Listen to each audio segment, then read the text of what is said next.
Vous écoutez un podcast de EJR Radio, la radio pour tous. C'est l'heure du conte. Antoine, le petit berger.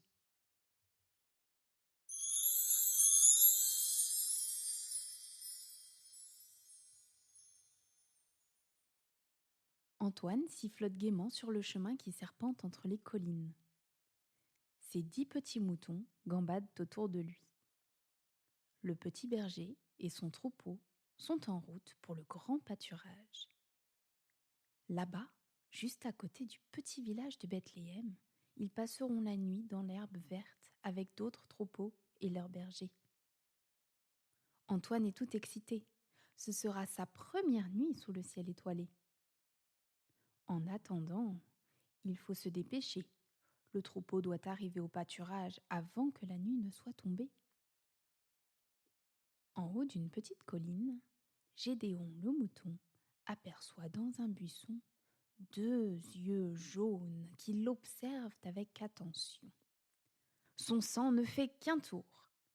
Bé! Il y a un loup caché dans le buisson. Courez, il va nous manger. Sauf qui peut. Les moutons terrorisés s'éparpillent dans les collines. Notre petit berger tremble de peur, mais il prend son courage à 2 mains et s'avance vers le buisson. Il lève son bâton et s'apprête à frapper l'animal quand ce dernier bondit hors de sa cachette. Mais ce n'est pas un loup, c'est un chien errant qui s'enfuit à toute allure. Antoine éclate de rire et rassemble ses moutons. 1, 2, 3, 4, 5, 6, 7, 8, 9, 10. Le compte est bon. En route, petit mouton. La petite troupe soulagée continue son périple dans la campagne de Judée. Antoine guide maintenant le troupeau sur un chemin étroit qui borde un grand ravin. Il demande à ses moutons d'avancer les uns derrière les autres et de rester loin du bord du précipice. Hélas, Siméon le mouton ne peut pas résister à la tentation. Il se penche pour apercevoir le fond du ravin. Les cailloux glissent sous ses pattes et il bascule en avant. Le mouton qui est juste derrière lui essaye de le retenir, mais trop tard. Bé! Siméon est tombé! S'écrient les moutons catastrophés. Heureusement, les fourrés ont amorti la chute du petit imprudent. Il n'est pas blessé, mais il tremble trop sur ses pattes pour réussir à remonter.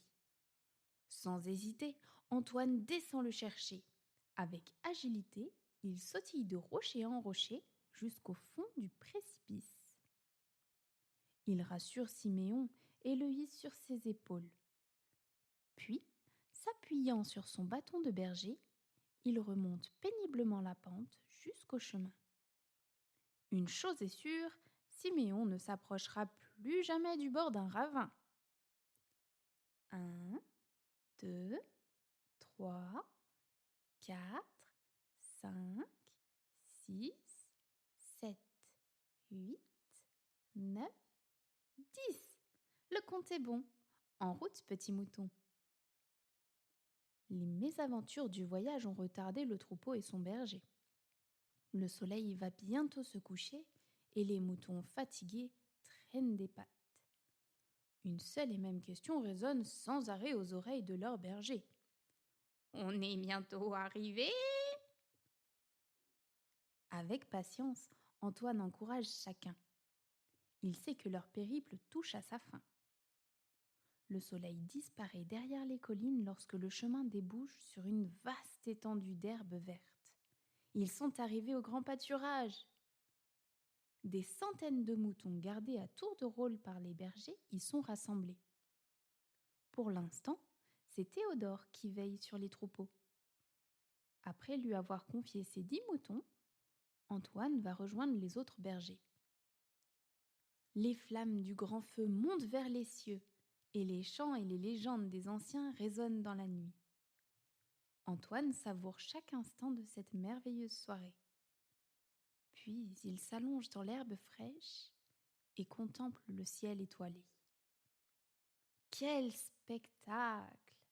Les étoiles filantes dansent dans le ciel et la lune répand autour d'elle sa douce clarté. Après avoir remercié le Seigneur pour cette belle journée, notre petit berger s'endort paisiblement.